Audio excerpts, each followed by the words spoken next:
राम आदरणीय मंच, आध्यात्म के हिमालय रूपी संतगण और उनसे निकली ये विशाल ब्रह्म गंगा के अवतरण पर आज विद्याधर नगर का ये स्टेडियम तीर्थ बन चुका है और इसकी मिट्टी चंदन बन चुकी है। इतनी बड़ी गंगा में स्नान करने का सौभाग्य सबको नहीं मिलता दोस्तों। हे अमृत वंशजों, तुम्हें नमन। कहते हैं तमसो मां ज्योतिर्गमय, मृत्योर्मा अमृतम गमय। मृत्यु से हमें अमृत्यु की तरफ बढ़ना है, अमरता की तरफ बढ़ना है।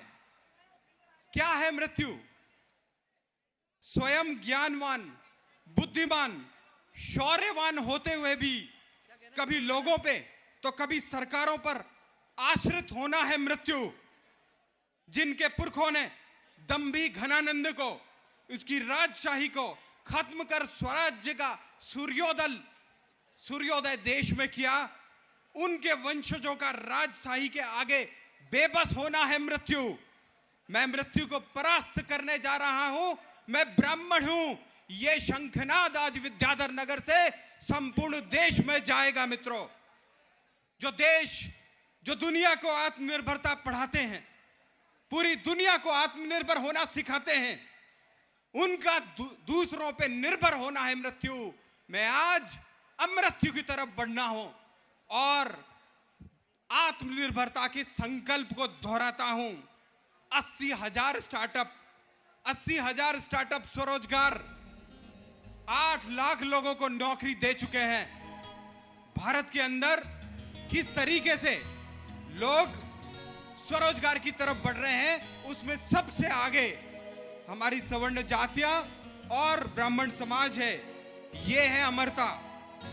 स्वरोजगार, स्टार्टअप, आत्मनिर्भरता, ये सभी अमरत्व हैं। इसलिए हमें भत्ते, मुफ्त की रेवड़ियां नहीं, बल्कि टूल्स चाहिए।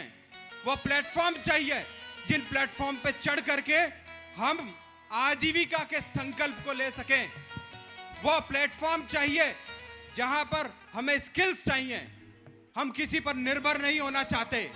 हमें कौशल दीजिए, फंड दीजिए। हमारे बच्चों को स्टार्टअप के लिए जो फंड चाहिए वो होना चाहिए, वो मिले। इस तरीके से हमें स्वरोजगार का अधिकार मिलना चाहिए।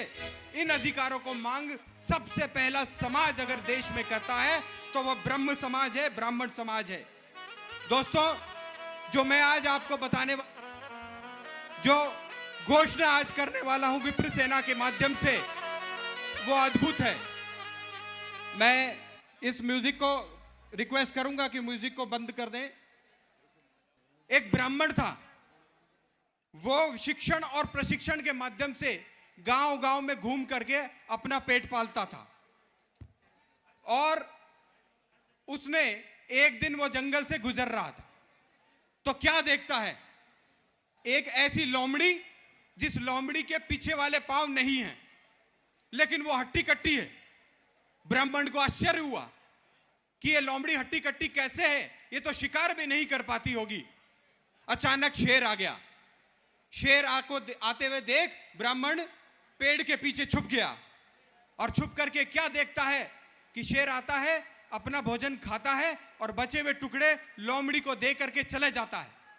अब उसको समझ में आ गया कि ईश्वर जो है वो सबका पालन पोषण करता है। ऐसा सोचकर उसने दूसरे दिन से काम बंद कर दिया। गांव के किनारे एक पेड़ था, उस पेड़ के नीचे वो बैठ गया, लेट गया। उसने सोचा ईश्वर ने मुझे ये घटना दिखाई है, इसका मतलब मुझे भी काम करने की आवश्यकता नहीं है, ईश्वर सबका ख्याल रखता है। 3 दिन गुजर गए दोस्तों, कोई नहीं आया। एक साधु वहां से गुजरा, उसने कमंडल से पानी पिलाया कि ब्राह्मण देवता क्यों दुखी हो। उन्होंने कहा, साधु महाराज चोट हो गई मेरे साथ। तो ईश्वर ने एक घटना दिखाई, जिस लोमड़ी के दोनों पांव भी नहीं थे उसका भी पेट भरण हुआ। तो साधु महाराज हंसे और बोले, हे ब्राह्मण देवता, तुम्हें घटना तो सही दिखाई थी ईश्वर ने, लेकिन संदेश नहीं प्राप्त कर पाए। संदेश ये था कि तू शेर बन, खुद भी खा और दूसरों को भी खिला।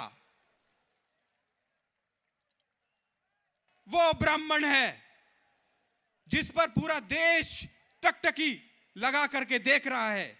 इसलिए आज विप्र सेना एक ऐसे प्रकल्प की घोषणा करती है और उसके लिए माननीय सुनील जी से मैं निवेदन करूंगा। सुनील जी ने अभी बताया कि इस प्रकार के आत्मनिर्भर केंद्र के लिए 20 करोड़ रुपए के मूल्य की एक जमीन पहले से ही जयपुर में आवंटित कर दी गई है और social hub for employability and readiness SHER social hub for employability and readiness यानी शॉर्ट फॉर्म हो गया शेर बनने के लिए शेर केंद्र, आत्मनिर्भर केंद्र, जहां पे हमारे बच्चों को एंटरप्रेन्योरशिप, इन्वेस्टर और मार्केट, हमारे युवाओं को cyber security, artificial intelligence, digital marketing, research, entertainment, content, business analyst और बिग डेटा जैसी नई नई विधाओं का प्रशिक्षण भी नहीं, स्टार्टअप बनाने के लिए फंड के साथ साथ ट्रेनिंग भी मिलेगी। मैं इसका स्वागत करता हूं और आप सभी का आह्वान करता हूं कि आप खड़े हो, एक ही जोश के साथ हम कहेंगे कि आप हनुमान और आपकी शक्ति का याद दिलाया था कभी जामवंत ने, आज इस पंथ आपके सामने है, इस शक्ति को जागृत कीजिए, शेर बनिए, आत्मनिर्भर केंद्र में पूरी जोर के साथ जयपुर में कहिए जय परशुराम, भारत माता की। धन्यवाद।